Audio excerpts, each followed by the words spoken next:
January is come and gone, and it has been a full month of transfers in the Canadian Premier League. Well, the European transfer window is open. Many players coming in and out to the CPL, shifting the dynamics of the league as teams strengthen and build for the upcoming 2026 season. Moving from the east to the west, these are the significant transfers that happened in the CPL in January. Starting off out east with the Halifax Wanderers. The Wanderers start off the year with a goaltending switch. Rayan Yesley leaves the Wanderers after one season, moving to Olympique Akbou in Algeria, the dual Canadian-Algerian national who was a finalist for the 2023 Goalkeeper of the Year award with Valor.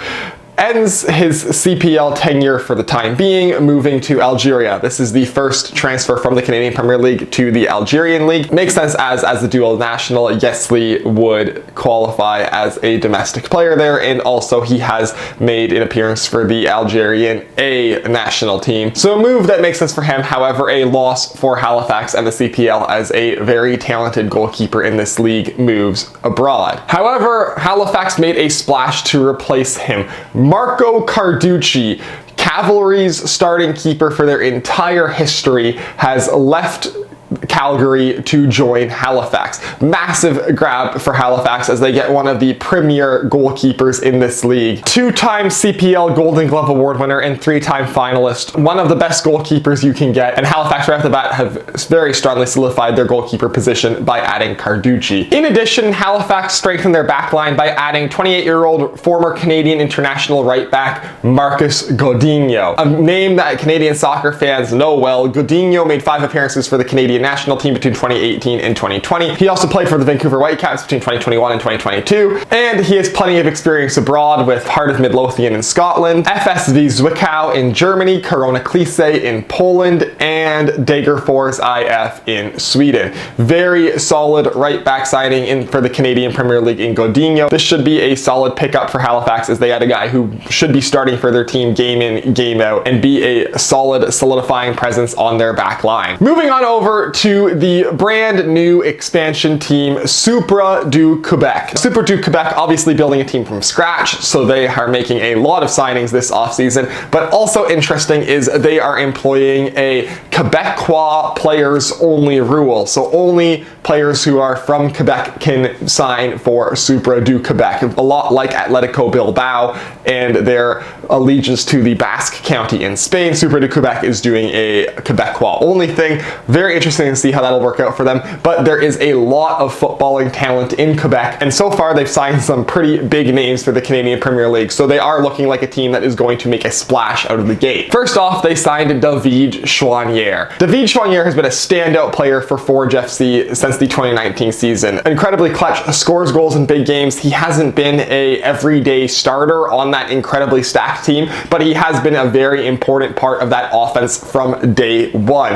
A guy who I think I've said on multiple occasions would be a starter on any other team in the CPL except for Forge. He's going to be just that with Supra, and a very good veteran presence in this league who's still in his 20s in his prime and will definitely be a big attacking threat for Supra de Quebec in their first season. They've also added Sean Rea, another talented winger. Rea they get from the Halifax Wanderers, a guy who has experience with Valor FC, where he won the Best Canadian Under-21 Player of the Year award back in 2022, and experience with CF Montreal in MLS. Very good, talented attacking player, a guy who can pick up a boatload of assists. Sean Rea is a great setup guy, very good pickup for Supra too, as with Choinière and Rea, those are two very good wingers to start off building a team. They've also brought in Abubakar Sissoko from Ottawa, also formerly of Forge FC fame. Sissoko, solid central midfielder, another good pickup. And they also added Alessandro Biello to their team. Biello is a 19-year-old midfielder who has had a ton of hype behind him. A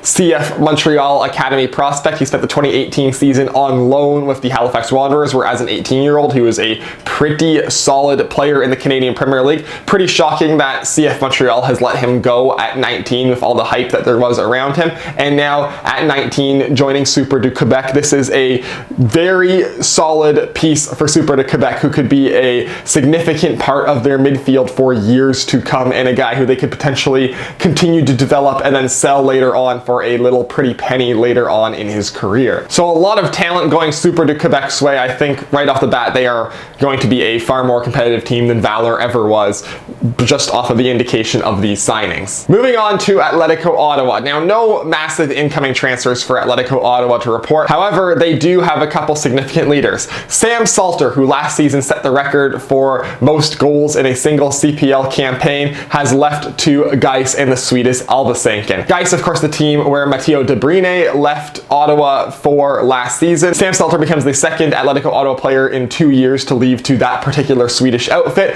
The CPL to Sweden pipeline seems to be a strong one, as this is becoming a regular occurrence almost every season where at least one top performer in the CPL will move to Sweden. Makes sense, as they follow the same league schedule as we do, so our off-season is their off-season. It's not a massive step up from the Canadian Premier League, but you get the chance to play European football, so a very sensible move for CPL players to go to Sweden. And Gais seems to be building up a bit of a CPL super team with Matteo De Bruyne and Sam Salter both being there. Salter, well-deserved move. Obviously, I think we all knew after he set the record for goals in a single CPL season with 20 last year, he was not going to stick around long. He also became the CPL's all-time leading goal scorer. However, he's only 1 goal ahead of Alejandro Diaz for that title, and Alejandro Diaz is staying in the CPL that year, so I'd be shocked if he retains it. But very good move for Salter, well-deserved. Matteo De Bruyne has had some success in Sweden. Hopefully Salter can continue that trend and also find a lot of minutes and success there. Atletico Ottawa also losing Noah Verhoeven to Macedonikos in the Greek second division. Noah Verhoeven has hopped around the CPL for a bit, playing for Pacific, York, and Ottawa, but he's been around since the beginning in 2019. 26 years old now, to the Greek Super League 2. That's not a massive step up, but you can see this is a guy who probably wants to get a couple seasons of European experience under his belt. Greek Super League 2, not a slouch of a league, but not one of the more prestigious ones in Europe. But of course, the chance to get promoted to the Greek Super League 1, chance to show off some stuff in a place where a team that plays Champions League football could potentially spot him. Don't hate this move for Noah Verhoeven. It's good experience for him. And to close out a trio of contributing Ottawa players moving abroad, Kevin Dos Santos is getting a move to Derry City in Ireland. Now, this is the casualty of winning the league, as Pacific saw in 2021, is if you don't try very hard to retain your players, they will get interest from abroad. Kevin Dos Santos, been a very solid player in the CPL over the last 4 years for York and Ottawa. Now moving from Ottawa after being a very significant part of their championship winning season to Derry City in Ireland. Not the first player to go from the CPL to Ireland, as those are two leagues that I think are on a pretty similar level, and so the movement back and forth between the two seems to happen pretty naturally. Dos Santos will be missed in Ottawa, but for the Portuguese national, it is a move back closer to home to Europe, where he'll play with Derry. Next, on to newly rebranded Inter Toronto. Yes, York United has rebranded again, this time to Inter Toronto. Now, first off, upon rebranding, they also announced Ollie Bassett would be returning to the Canadian Premier League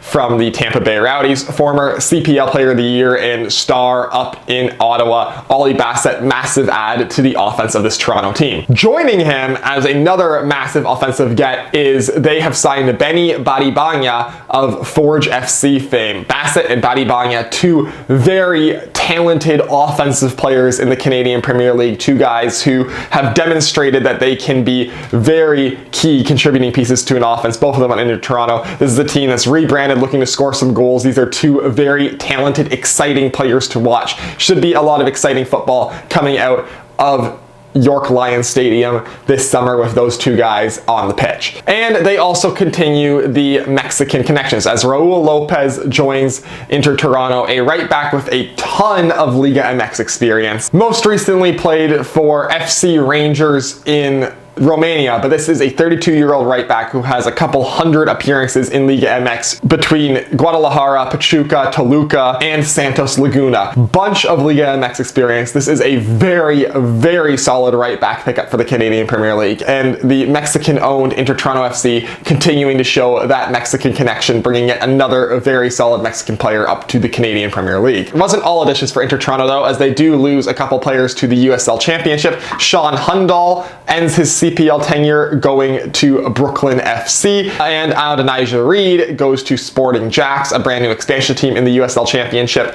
Again, CPL to USL Championship, pretty common move, especially for players who are in the upper third of CPL talent. Those two will both be missed, as they have been solid contributors for York in the past couple of years, but I think with the added offense of Benny Badibanya and Ali Bassett, they have had a better return than they have had lost this month. Moving on to Forge FC.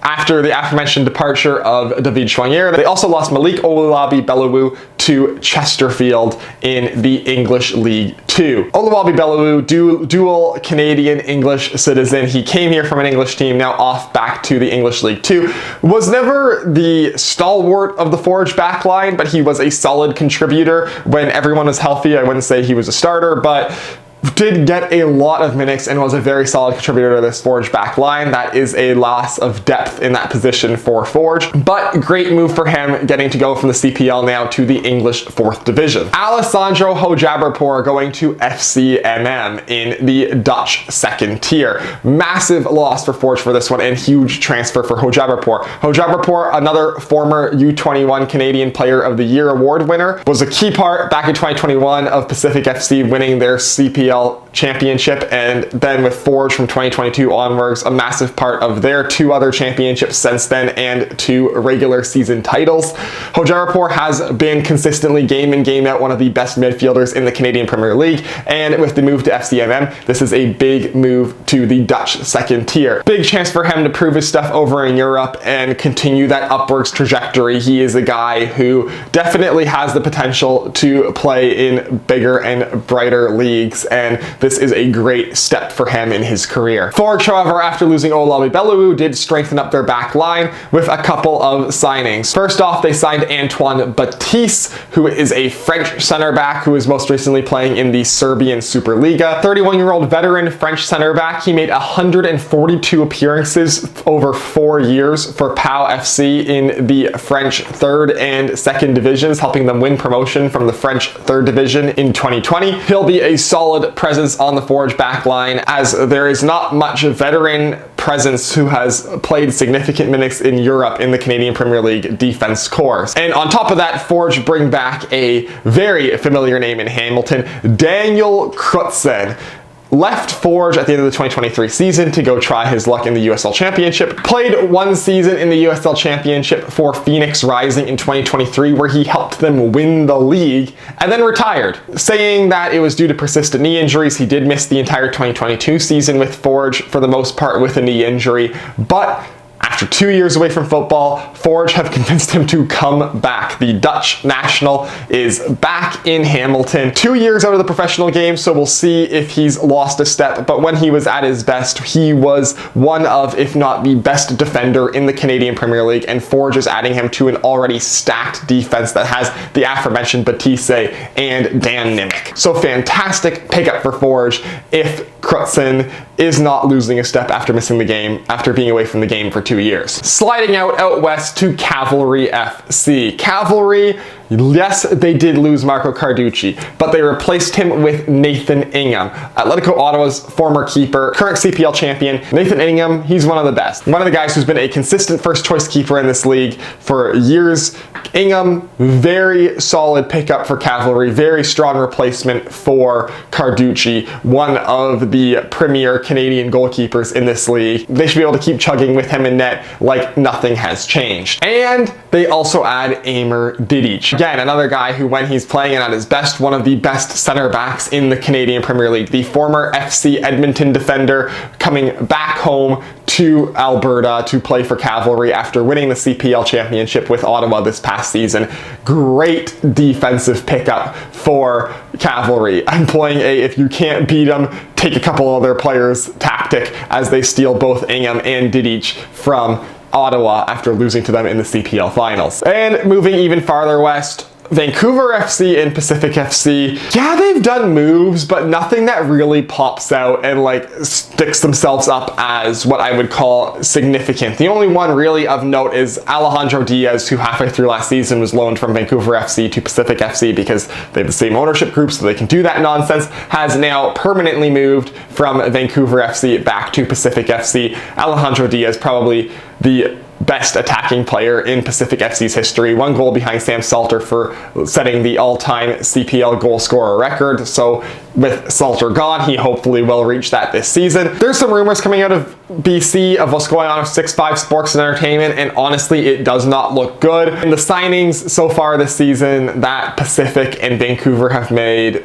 really just are a step below what the rest of the CPL has done, and it shows that there is something very wrong with the ownership of those teams right now, and it really does not look great for either of them. Maybe they'll sort something together and surprise me with a big move in the next 2 months before the CPL season officially starts, but as of right now, things don't look good. Because right now, it's looking like some of the less significant pieces from other teams, like Tom Field coming to Vancouver from Cavalry, or your U-Draft / League One pickups, which just aren't significant. Alejandro Diaz moving between the two, that is the only real significant transfer for the 2 BC teams in January. Again, hopefully something changes and they can surprise me in the next couple months, but yeah, things don't look good for those 2 out there. So there you have it. Those are all the significant transfers from the Canadian Premier League in January. There were a lot of them. This might be the busiest transfer month we've had in the history of the CPL. Supra look like they're building a good team. All the teams east of BC are looking very interesting and looking to compete this season. Great news for the CPL. We have a 6-team race for the title going into this year. Hopefully the 2 BC teams can surprise me, but a lot of big moves, both incoming and outcoming. Some guys getting great moves abroad, some big names coming in, and already in February that trend has been continuing. So this is gearing up so far, just based off of the January transfers, to be the best season in CPL history, in my opinion. Hopefully that reigns true. So that is for this video. As always, if you'd like to hit like, if you want to see more of my stuff, hit subscribe. Follow me on Twitter, link is down below in the description, and I will see you next time.